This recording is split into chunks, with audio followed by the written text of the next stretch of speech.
So as this starts to play, I'll talk a little bit about why I'm resurfacing this concrete and how this is incorporated in some of the other things that are going on in my channel. So just a quick mention before I get any further into this video. For whatever reason, this did take a lot longer to edit than any of my other videos by like a mile. So if you could please leave a like and maybe even subscribe down below. I've got a lot of really interesting stuff coming. You're going to see some of the stuff that I've been building come into use before the end of this year. I've got a big basement project, couple big basement projects. We're trying to save this one house from sinking into a hole. Another job like the one across the street, which you may have seen. So I really appreciate that. You can see a little bit of the prep work that I'm doing now. Typically, you're going to either want to grind the concrete or pressure wash the concrete really well, depending on how rough the concrete is, I'd say. There's a bunch of other videos on resurfacing. Really, the only reason I'm doing this because it ties in really well to what I'm doing, and I'm actually pretty glad that I recorded this because I think there's a lot to learn. So we can see here some of the basic tools. There's also a margin trowel, a little 2-inch margin trowel that you'll see me using a little bit here. But these are the basic tools. I didn't actually end up even needing the magnesium float on the very left there, but I did make use of all my brushes. It's a good idea, especially if you're doing a more complicated piece, kind of like what I'm working on here. It's a fairly small piece, but it's a fairly complicated piece, and it was really nice having a big selection of brushes. You can see some of the basic stuff I got here. That little pail is going to be for my patching compound, and we've got the mortar mix here and the cement all mix here. That cement all mix is going to be the patching compound, and the mortar mix is going to be the bulk of what I'm laying down over top as the resurfacing mixture. Again, there's tons of videos out there explaining a lot of this stuff in greater detail. I'll try to leave some links down below as some of the resources that I use before getting into this project myself. So what you're going to see here is me flashing this mixture. And we call that flashing in the industry or resting. There's a bunch of different terms for it. Basically, I'm going to mix a bunch of this up and I'm getting it as wet as possible. This is a rapid set material, so this flashes off really fast. So you're going to want this as soupy as possible, and within like 5 minutes, maybe even less, it's going to be almost impossible to mix. It's going to be so hard. So watch this really closely. After you flash this, it's going to be much easier to work with. I've heard of some people talking about using retardants. Let's have a little bit of a look at that again.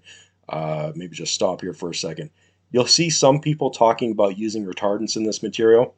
I did this first thing in the morning, and I would highly recommend that.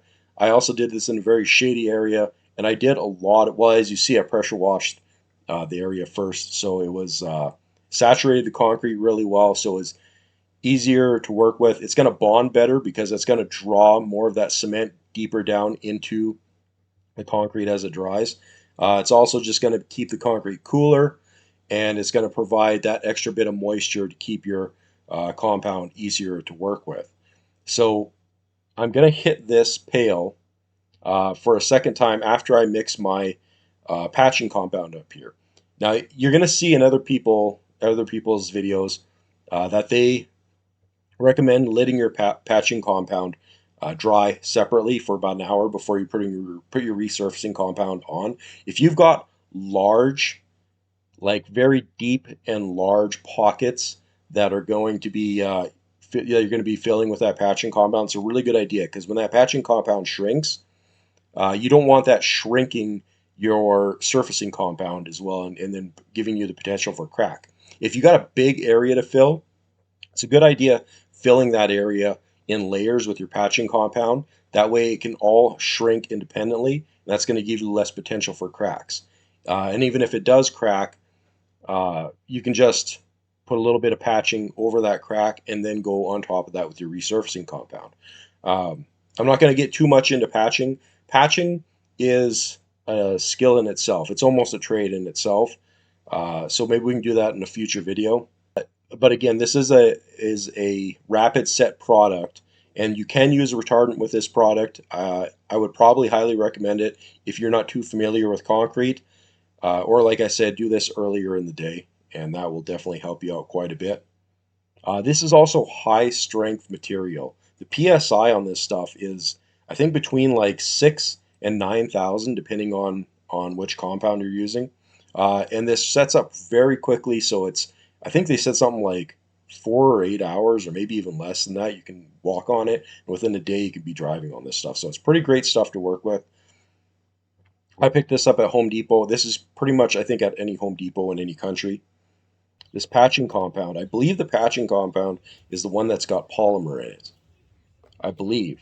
After working with it, it kind of felt like they were both a polymer product, but reading the ingredients, I could see that only one of them had polymer listed on it. So you can see the way that it sticks to the trowel there.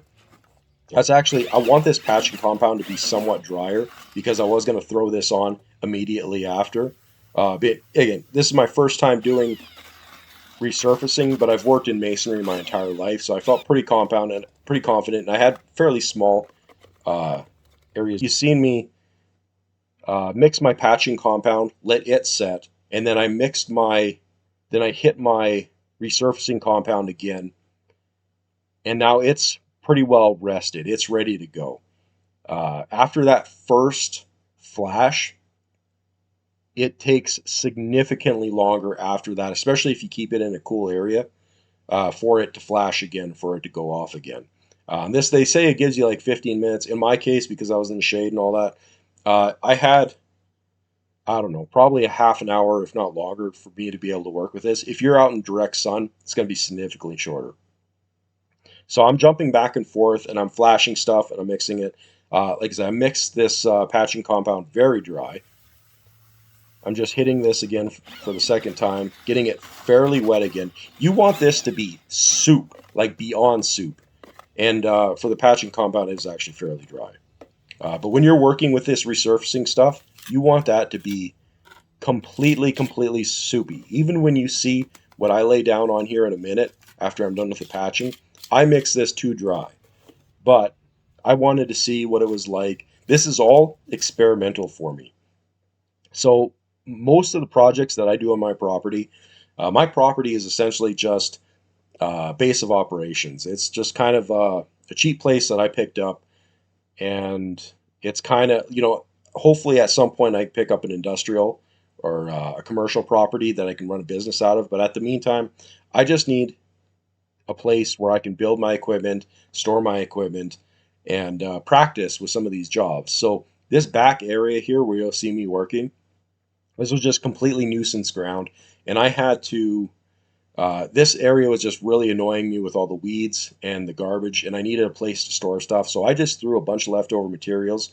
And the reason all this concrete kind of looks the way it does is because it's just leftover concrete from other jobs. And I would dump it. So the joints are all weird. It's all kind of different colors. A lot of it's really rough. I didn't pay too much attention to the detail on it, but I thought this would be a perfect opportunity for me to practice this resurfacing. That way, I can use resurfacing as another tool in my tool belt for doing different jobs.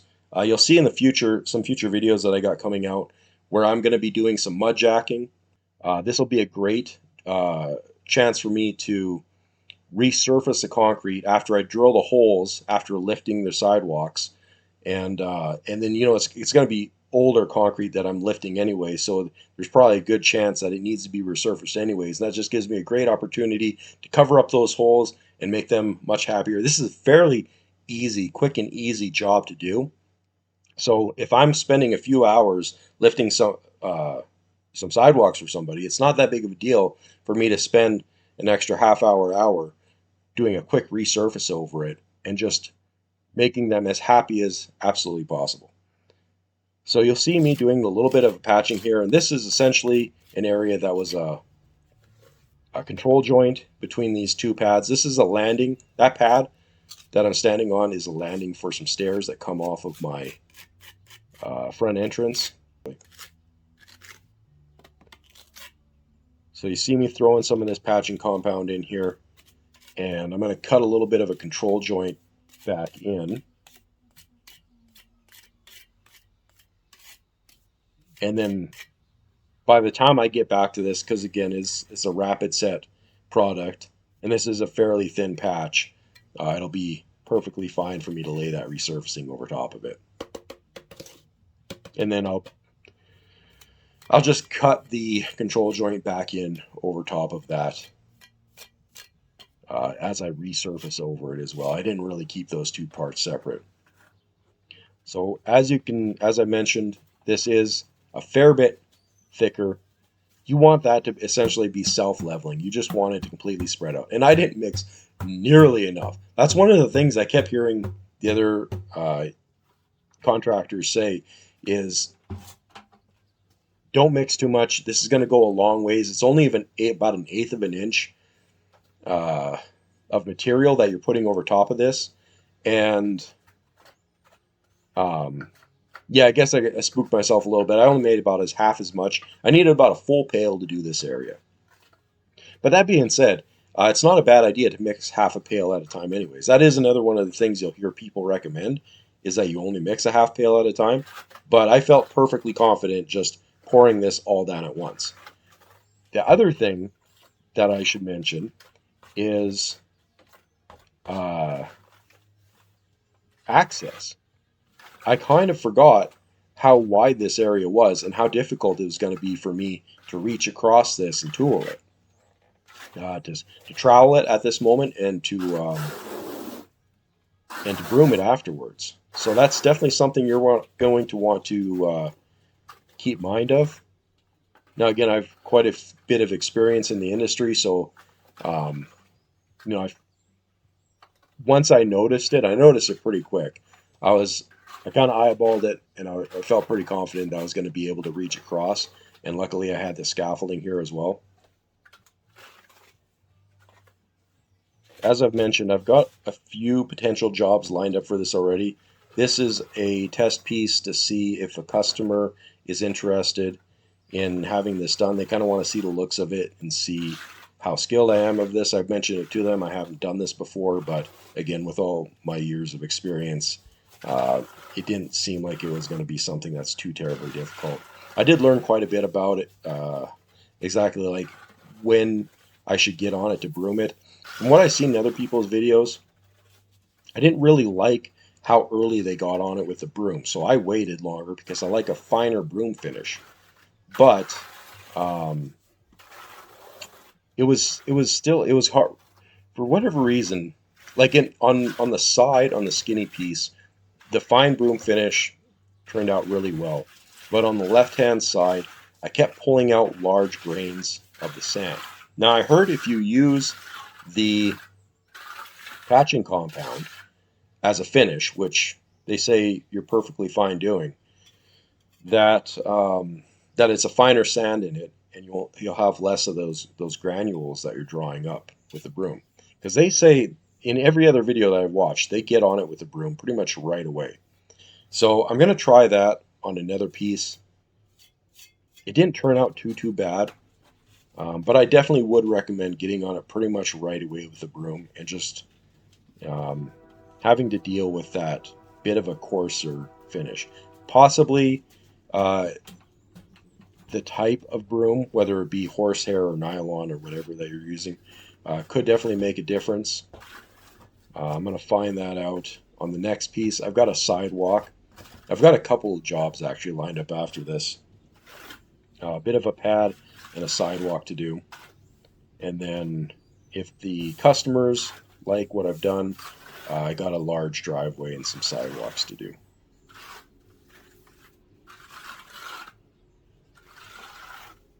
There are some steps that I omitted in this. One of the most important things actually, would be taping off around where you're resurfacing. I did not, because the brick that I'm resurfacing up to isn't very porous. So if you're doing between two concrete areas, concrete and block are much more porous, and they're going to soak up that material and have a potential for staining a lot more than this brick will. This brick is actually really easy to clean up afterward. But you're going to see further on in the video that a lot of the areas where I smeared over a little bit turned pretty bleach white. And that cleans up pretty well off brick, but it's not going to so much off of block or concrete. Now, if the concrete that you're resurfacing next to this patch is just getting done over anyways, there's really not that much of a need for you to mask that off. But if you're doing this up against block and you're not maybe as confident with your trowel as I am, because my block work actually stayed very clean on the left there that I troweled up to. But the brick, because it was a flat surface, because I over troweled to it a bit, it didn't stay so clean. And the other reason I didn't put the masking down as well is because I didn't think the tape was really going to stick to the wet brick all that well. So maybe you want to mask that off, like clean it really well, let it dry, mask it off, and then spray it down before you put your resurfacing compound on. And I was just in a hurry because it is stupid hot right now. So I wanted to get this going as quick as possible because it's like 38 degrees Celsius today. And that's another thing you want to pay attention to afterward is either sealing this or spraying it down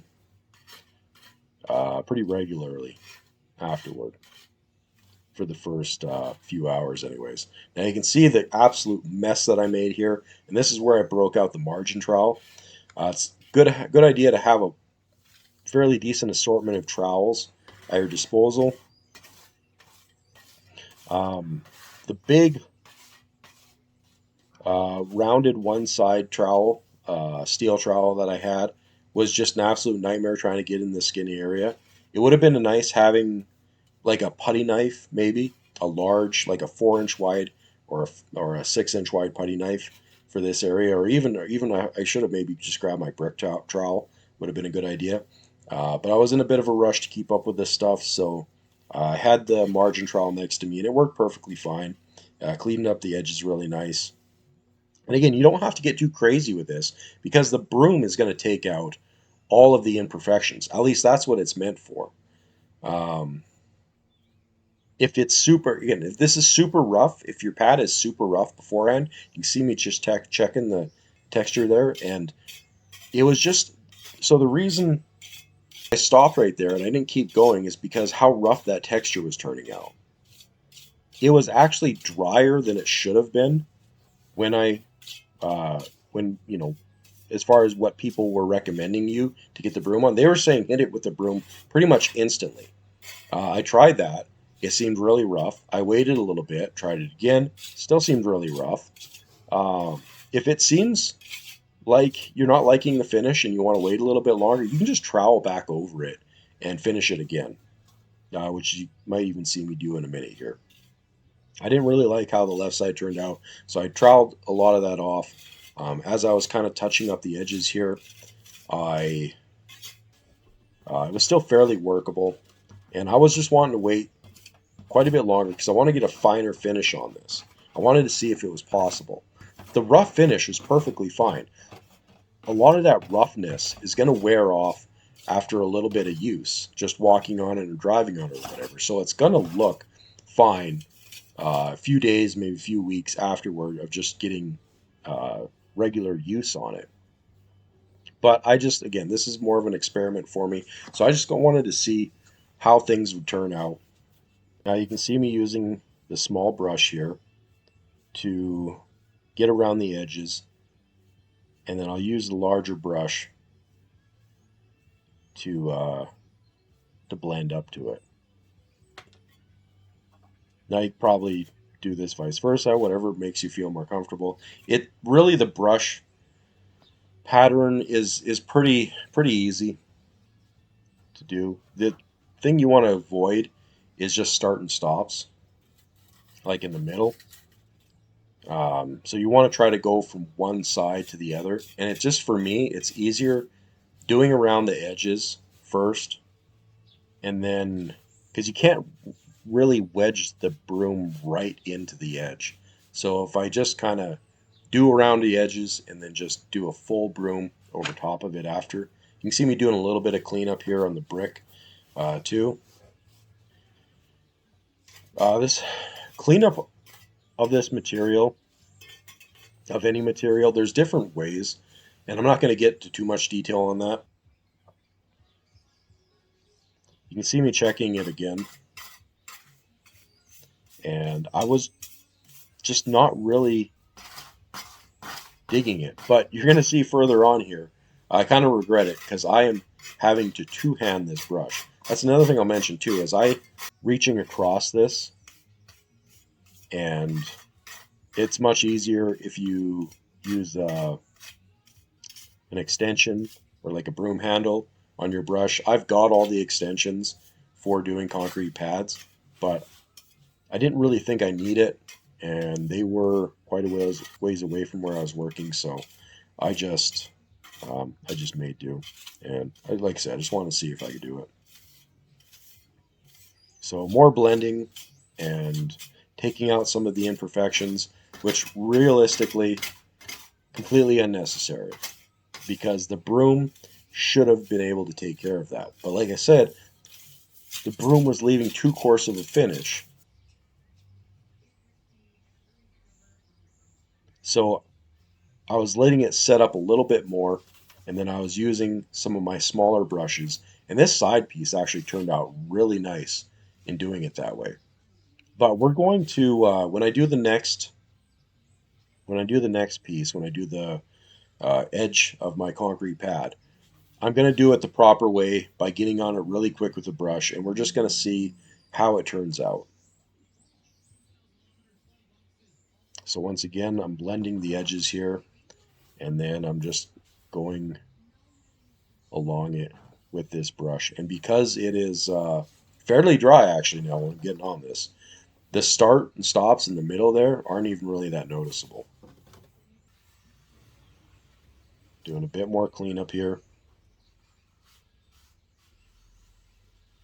Yeah, if I would have masked this off, it would have been, I really highly recommend masking anything off, especially when you're working on near decorative materials.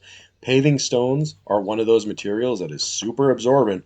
So if you're working next paving stones, please, please, please cover that stuff up. So now you can see me hitting this here with a bit of a softer broom. Uh, my small horizontal brush here is a fair bit softer. I wasn't liking those edges there, so I just kind of troweled over them and just redid them, and turned out fairly okay on that side. That side ended up being the worst part of the whole pad. The rest of it actually looks really well right now, but all in all, it still turned out really well. I'm really happy with it, um, even though it's not 100% up to my standard. So again, using the smaller brush, and because it was so dry, the start and stops weren't really that much of an issue. I was really having to get pretty forceful with my large brush on this to get anything. And in the top left hand corner right now too, you can see when concrete is a bit too dry when you broom it and it's not perfectly flat, there's a certain texture that it gives off, and it gave a little bit of that off in that top left hand corner. um, so you definitely do want to get that broom on there as soft as possible, or if you're going to brush it dry, you got to get it as flat as humanly possible. You know, this is only an 1/8 inch layer here, so that's very difficult unless you're really going ham with that patching compound.